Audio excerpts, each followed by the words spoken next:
प्रिय साथियों, आज मैं coal mines regulation 175 general lighting के बारे में आप लोगों से शेयर करूंगा। अंडरग्राउंड माइनिंग में जहां पर अंधकार में हम लोग काम करते हैं, तो काम करते समय हमारा जो लाइटिंग है नहीं रहने से या अपना शैडो में हम काम करते हैं। अंधकार में काम करने से आई स्ट्रेन भी है, इसीलिए हर माइनिंग ऑपरेशन को ठीक ढंग से देख करके कार्य को संपादित करने के लिए जो सही विधि और प्रोसीड्यूर हो उसका सही पालन हो, वर्किंग एनवायरनमेंट में ऑपरेशन का सही ढंग से इंस्पेक्शन और वॉच हो, प्रॉपर लाइटिंग होना बहुत जरूरी है। ये लाइटिंग की आवश्यकता कोल माइंस रेगुलेशन का संवैधानिक प्रावधानों में सम्मिलित किया गया और फलतः coal mines regulation 175 general lighting के प्रावधान किया गया। इसमें कुल 6 सब रेगुलेशन है। पहला सब रेगुलेशन है adequate lighting. First sub regulation adequate lighting कहां कहां होगा? इसके 2 बिंदु हैं। सरफेस में कहां होगा? On surface. और अंडरग्राउंड में कहां होगा? सरफेस में इंजन हाउस, सरफेस में जितना इंजन है, चाहे सरफेस हॉलेज हो या वाइंडर हो या सरफेस से रिलेटेड आपको कंप्रेशर प्लांट हो, सरफेस से पंपिंग स्टेशन हो जहां पंप पर मोटर है, तो जितने जो इंजन हाउस हैं, स्टीम इंजन जहां हो, तो ये सारे इंजन हाउस में लाइटिंग की व्यवस्थाएं रहेंगी। दूसरी जो सरफेस में है वर्किंग शाफ्ट, जो शाफ्ट चालू है तो चालू शाफ्ट के ऊपर में रहेगा। सरफेस में आ गया वर्किंग ओसीपी। वैसे वर्क ओसीपी जो कार्यशील हो, जिसमें काम किया जा रहा हो, तो वर्किंग ओसीपी में भी लाइटिंग का व्यवस्था किया जाएगा। शंटिंग मार्शलिंग यार्ड, जहां पर रेलवे साइडिंग है, जहां पर वैगन लोड होता है, वहां पर शंटिंग किया जा रहा है रेक को। मार्शलिंग यार्ड है, ये पूरे इसका लाइटिंग का व्यवस्था होगा। और ये नेक्स्ट पॉइंट है person place person work.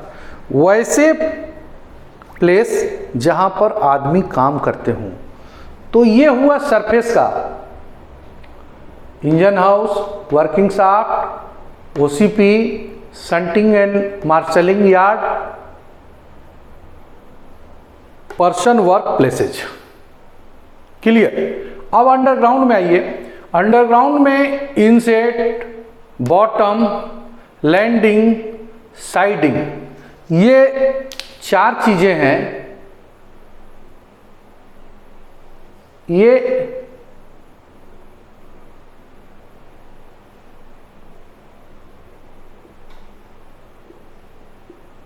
Shaft से रिलेटेड है।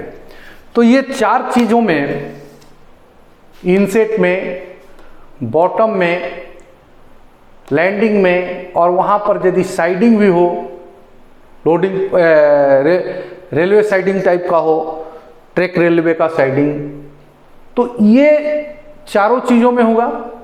इसके बाद ट्रेवलिंग रोड, जिस ट्रेवलिंग रोड से 50% से ज़्यादा आना जाना करता है, तो ट्रेवलिंग रोड में लाइटिंग होना चाहिए।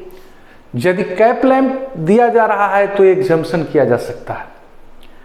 इंक्लाइन टॉप, कोई इंक्लाइन है उसके टॉप पर। हॉलेज रोडवेज में ट्रांसफर पॉइंट जहाँ पर सेट ऑफ टब्स का ट्रांसफ़र हो रहा है एक हॉलेज से दूसरे हॉलेज में, जहाँ पर जोड़ा जा रहा है, काटा जा रहा है, तो ये transfer point tub field mechanicals, जैसे टब जहाँ मैकेनिकली लोड हो रहा है, एसडीएल से जहाँ टब लोडिंग है वहाँ भी लाइन आपको लाइटिंग करना होगा। डिपिलरिंग जहाँ पर पिलर की चिराई हो, पिलर की स्लाइसिंग हो, डिपिलरिंग ऑपरेशन हो वहाँ पर, और जहाँ पर फर्स्ट एड स्टेशन बनाए हैं ये लाइटिंग आपको होगा ही होगा। तो ये दो सरफेस में ये सारे पॉइंट, अंडरग्राउंड में ये सारे पॉइंट्स। क्लियर हो गया? अंडरग्राउंड एक बार फिर चर्चा करता हूँ। इनसेट, बॉटम, लैंडिंग, साइडिंग ये शाफ्ट के अंदर आते हैं। ट्रेवलिंग रोड में लाइटिंग का व्यवस्था होगा जहां 50 से अधिक आदमी का आना जाना है। कैप लैंप रहने से एक जंक्शन भी हो सकता है। इंक्लाइन का टॉप में होगा, हॉलेज रोड में होगा, ट्रांसफर पॉइंट पर होगा, जितने ट्रांसफर पॉइंट है सभी ट्रांसफर पॉइंट पर होगा। टब फील्ड जहां पर टब को फिलिंग किया जा रहा है मैकेनिकल मशीन से वहां होगा कि एसडीएल, एलएसडी जहां लोडिंग हो रहा है।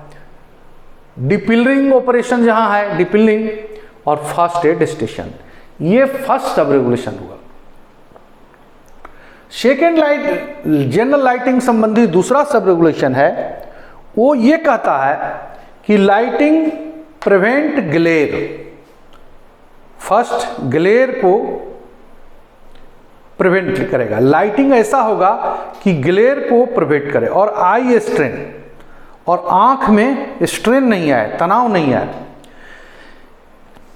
जैसे लाइट सामने से आया, एक पे एक रोड पर जा रहे हैं और आपका कोई व्हीकल्स का या तेज लाइट कहीं सडन आया तो आंख आपका चकाचौंध हो जाता है, ग्लेयरिंग हो जाता है। ग्लेयरिंग होने से आप देख नहीं पाते हैं। तो ये ग्लेयरिंग इफेक्ट नहीं हो, लाइट का चकाचौंध आंख पर डायरेक्ट नहीं लगे, ये व्यवस्था होना चाहिए। और आई स्ट्रेन नहीं हो, आंख में स्ट्रेन नहीं पड़े। लाइटिंग ऐसा इतना कम लाइट नहीं कर दीजिए कि देखने में दिक्कत हो, आंख में स्ट्रेन पड़े। तो ये दो चीजें लाइटिंग में हम हमेशा ख्याल रखते हैं। तो ग्लेयरिंग के लिए क्या करते हैं? ग्लेयरिंग के लिए जो ग्लासेज होते हैं, हेज टाइप का ग्लासेज किए जाते हैं। ग्लेयरिंग के लिए ग्लास में नेट टाइप का लगाया जाता है। तो ये चीजें, ग्लेयरिंग जो ग्लास का जो पैटर्निंग है इस तरह से रहता है कि आंख पर ग्लेयर नहीं करे, आंख को चकाचौंध नहीं करे।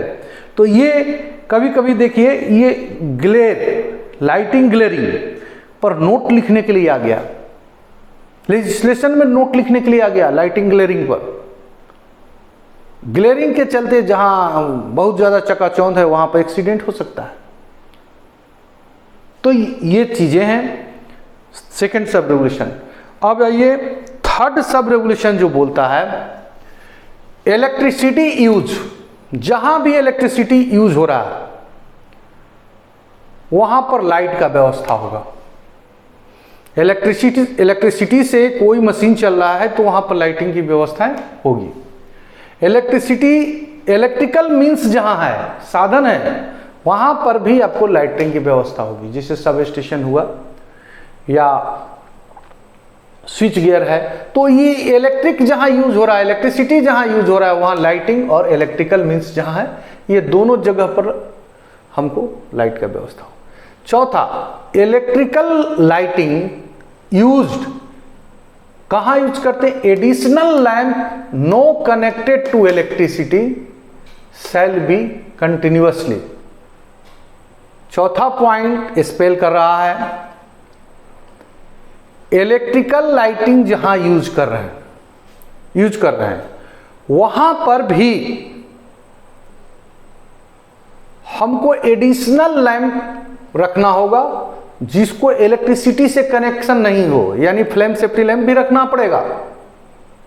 सेल भी कंटिन्यूअसली लगातार रखना होगा ताकि लाइट वगैरह इलेक्ट्रिसिटी यदि कट भी हो जाए तो उस जगह को, इलेक्ट्रिकल इक्विपमेंट को कुछ होने से हम वहां पर एक लाइट पा सकें। इसीलिए वहां पर फ्लेम सेफ्टी लैंप रखा जाएगा। इसके भी दो बिंदु हैं, सरफेस और अंडरग्राउंड। अंडरग्राउंड में इलेक्ट्रिक लाइट के अलावा भी जहाँ पर फ्लेम सेफ्टी लैंप या अदर लाइट रखा ना होगा वो जगह है इनसेट अंडरग्राउंड में, बॉटम, लैंडिंग और इंजन रूम। कंटिन्यूअस यहाँ पर लाइटिंग फ्लेम सेफ्टी लैंप जलते हुए रहेगा। ठीक है, इलेक्ट्रिसिटी लाइट तो रहेगा ही, इसके अलावा इन चारों जगह पर फ्लेम सेफ्टी लैंप जलते रहेगा। क्लियर। अब आ जाइए सरफेस में, डार्क एट टॉप। सरफेस में जहां भी आउटलेट है, इंक्लाइन है चाहे टॉप है, तो इंक्लाइन है तो उसके ऊपर में टॉप में जहां पर अंधेरा हो गया, बिजली कट गया, इसीलिए वहां पर कंटिन्यूअस फ्लेम सेफ्टी लैंप रहेगा। इंजन रूम, सरफेस में भी इंजन रूम जैसे हॉलेज रूम है तो वहां पर कंटिन्यूअस आपको लाइट रखना पड़ेगा। ट्रेवलिंग रोडवेज जहां से आना जाना है वहां पर भी अदर मीन्स से आपको लाइट रखना होगा या कैप लैंप देना होगा, तब जाकर के ये वायलेशन पूरा होगा। क्लियर। तो ये एडिशनल लाइट का मतलब है इलेक्ट्रिसिटी सोर्स से अलग। वो कैप लैंप भी हो सकता है, फ्लेम सेफ्टी लैंप भी हो सकता है। क्लियर। तो ये चौथा सब रेगुलेशन स्पेल करता है, ये बहुत इंपॉर्टेंट है। ये कभी कभी ओरल में पूछ देता है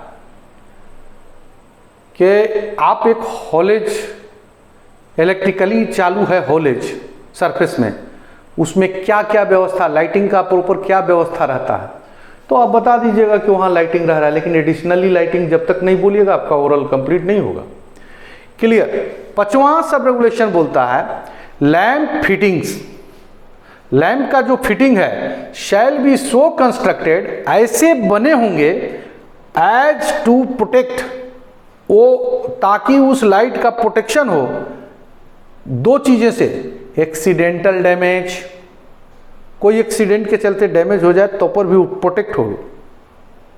दूसरा short firing damage, short firing के चलते कुछ डैमेज हो जाए, कोई टुकड़ा गिर जाए तो लैंप का जो फिटिंग है ऐसा रहेगा कि वो उसको प्रोटेक्ट कर सके, लैंप फूटे नहीं और नेकेड नहीं हो। एक्सीडेंटल डैमेज या शॉर्ट फायरिंग डैमेज को बचाने के लिए इस तरह के लाइटिंग कंस्ट्रक्शन होंगे। इसका मतलब लाइटिंग फिक्सचर ठीक होता है, उसका ग्लास जो होता है वो क्रैक प्रूफ होता है।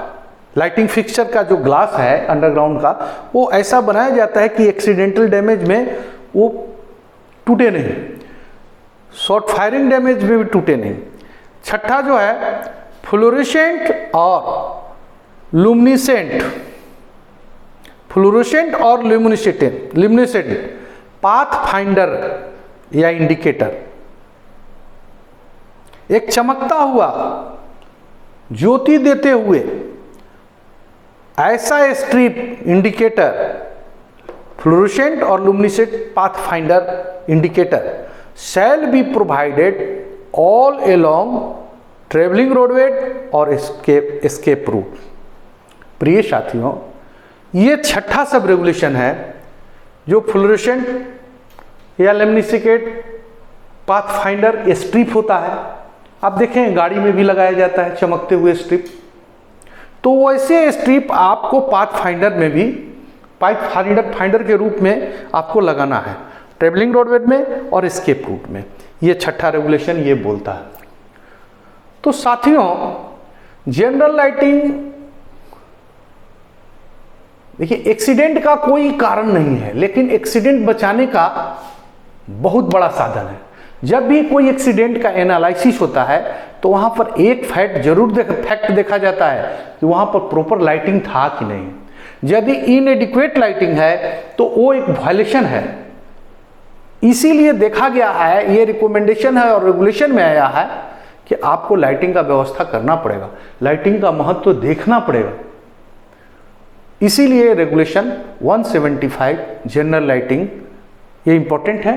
कभी कभी जनरल लाइटिंग पर और इसके इम्पोर्टेंस पर या स्टैट्यूटरी संवैधानिक प्रावधान पर लिखने के लिए भी परीक्षा में आता है। धन्यवाद।